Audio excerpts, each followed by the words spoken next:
रावलपिंडी में पाकिस्तानी सेना के मुख्यालय में आज बैक टू बैक कई मीटिंग्स बुलाई गई। ये सारी मीटिंग खुद आसिम मुनीर ने बुलाई थी। इन सारी मीटिंग्स में एजेंडा सिर्फ बलूचिस्तान था और बातचीत करने वाले भी बलूचिस्तान के टॉप ऑफिशियल्स और वहां के कुछ लीडर्स थे।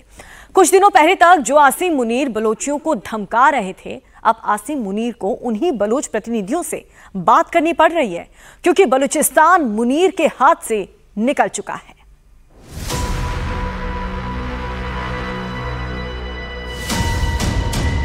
बलूचिस्तान बगावत की आग में जल रहा है। Simple and clear message to China and Pakistan to withdraw immediately from Balochistan.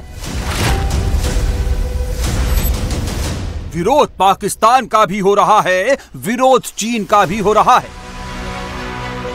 This warning to China and Pakistan was also given by our leader, General Aslam Baloch.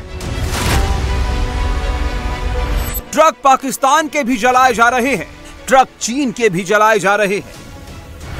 We once again make it clear that Gwadar and the rest of Balochistan belong to Baloch. It's our duty to protect our land and sea.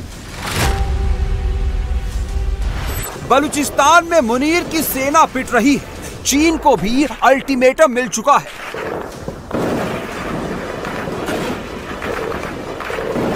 You came here without our consent, supported our enemies, helped Pakistani military in wiping our villages.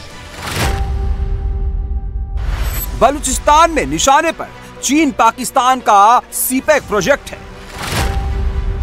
हथियारबंद Bloch लड़ाकों ने Noshki Kharan root पर अलबात में CPEC project को target किया। Bloch विद्रोही CPEC के construction site पर पहुंचे और काम रुकवा दिया। इस दौरान वहां खड़े कई ट्रकों को आग के हवाले कर दिया गया। पाकिस्तानी पंजाब प्रांत के 4 मजदूरों को बंधक बना लिया गया। बलोच लिबरेशन आर्मी ने न सिर्फ इस हमले की जिम्मेदारी ली, बल्कि चीन और पाकिस्तान को आखिरी अल्टीमेटम भी दे दिया। Baloch Liberation Army guarantees you that CPAC will fail miserably on Baloch land. Majid Brigade comprises of a large number of volunteers who are ready to sacrifice themselves to protect our land. A special unit in Majid Brigade has been formed particularly to attack Chinese officials and its installations in Balochistan. President Xi Jinping, you still have time to quit Balochistan, or you will witness a retaliation from Baloch sons and daughters that you will never forget. अभी तक BLA Pakistani सेना पर हमला कर रही थी, लेकिन जब से चीन ने पाकिस्तानी आर्मी का साथ देने का ऐलान किया है, तब से बीएलए के टारगेट पर चीन भी आ गया है। जिस नोशकी खारान रूट पर बलोच विद्रोहियों ने सीपेक प्रोजेक्ट के ट्रकों को निशाना बनाया, यहां पहले भी बलोच विद्रोही बड़े हमले कर चुके हैं। 16 मार्च 2025 को यहां बीएलए के फतेह ब्रिगेड ने पाकिस्तानी सेना के काफिले को निशाना बनाया था। इस दौरान पाकिस्तानी सेना के 8 ट्रकों को विस्फोट से उड़ा दिया गया था, जिसमें बीएलए ने 90 पाकिस्तानी सैनिकों को मारने का दावा किया था। इससे पहले 2022 में भी नोशकी में बीएलए के हमले में 45 पाकिस्तानी सैनिक मारे गए थे। चीन के सीपेक प्रोजेक्ट का बड़ा हिस्सा बलूचिस्तान के नोशकी जिले से गुजरता है। सीपेक की सुरक्षा के लिए यहाँ बड़ी संख्या में पाकिस्तानी सेना की डिप्लॉयमेंट है। यही वजह है कि बार बार बीएलए यहाँ पाकिस्तानी फौज को निशाना बना रही है। बलूचिस्तान में जिस तरह से मुनीर की सेना में भगदड़ मची है, उसके बाद से बलूचिस्तान को गंवाने का डर आसिम मुनीर को भी सताने लगा है। इसलिए वो अब अपनी सेना का मोराल बनाए रखने के लिए पब्लिकली बलोच विद्रोहियों को गीदड़ भपकी दे रहे हैं। बलूचिस्तान जो है, जो कि पाकिस्तान की डेस्टिनी है, ठीक है, जो कि पाकिस्तान के माथे का झूमर है, तुम 1500 बंदे कहोगे कि जी हम इसको ले जाएंगे, तुम्हारी अगली 10 नस्लें भी नहीं लेके जा सकती।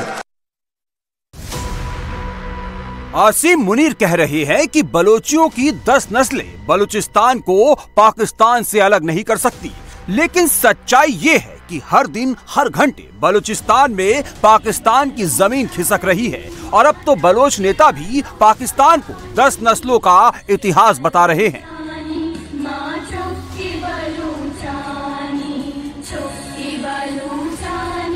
बंगालियों ने जो कुछ आप लोगों के साथ किया वो कितनी नस्ल तक आपको याद है? उसको भी तो याद करो ना। हम तो याद करते आ रहे हैं। हम तो पिछले 75 साल से आपकी हर जुल्म और ज्यादतियों को जो है याद करते आ रहे हैं। वैरायटी पार्क और अंदाड़ी को सब हमको याद करते आ रहे हैं। लेकिन जन साहब, आप लोगों को भी याद दिला दूं, दुनिया की जंगी तारीख में 90,000 फौजियों ने जो इकट्ठे हथियार नहीं डाले जो आपकी फौज ने डाले। ये भी अपनी निसाब की किताबों में डाल दें कि आपकी आने वाली 10 नस्लें वो भी पढ़े। शहबाज शरीफ को पता है कि बलूचिस्तान इस समय पाकिस्तान की सबसे कमजोर कड़ी है।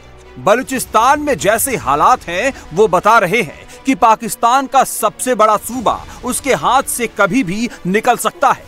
यही वजह है कि बलूचिस्तान में पाकिस्तानी सेना ने भारी भरकम डिप्लॉयमेंट कर रखा है।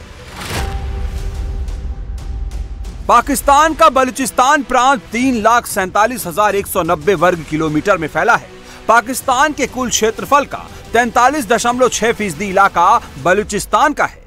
बलूचिस्तान के टूटने का मतलब है आधा पाकिस्तान ही बचेगा। इसलिए पाकिस्तान ने यहाँ पर 30% जवानों को तैनात कर रखा है।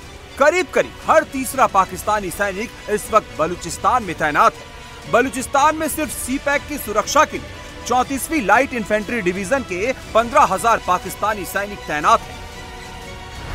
पाकिस्तान के सामने इस समय आगे कुआं पीछे खाई है। पाकिस्तानी सेना इस समय 2 मोर्चे पर नहीं लड़ सकती।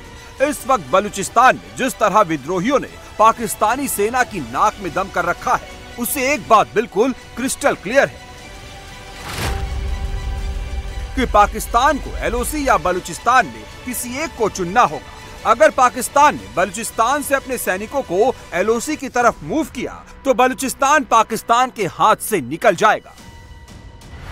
आर्मी चीफ मुनीर भी ये बात मान चुके हैं कि उनकी सेना एक साथ बलूचिस्तान, खैबर पख्तूनख्वा और एलओसी में 3 मोर्चों पर नहीं लड़ सकती। बलूचिस्तान और खैबर पख्तूनख्वा में पहले ही पाकिस्तानी सैनिक मैदान छोड़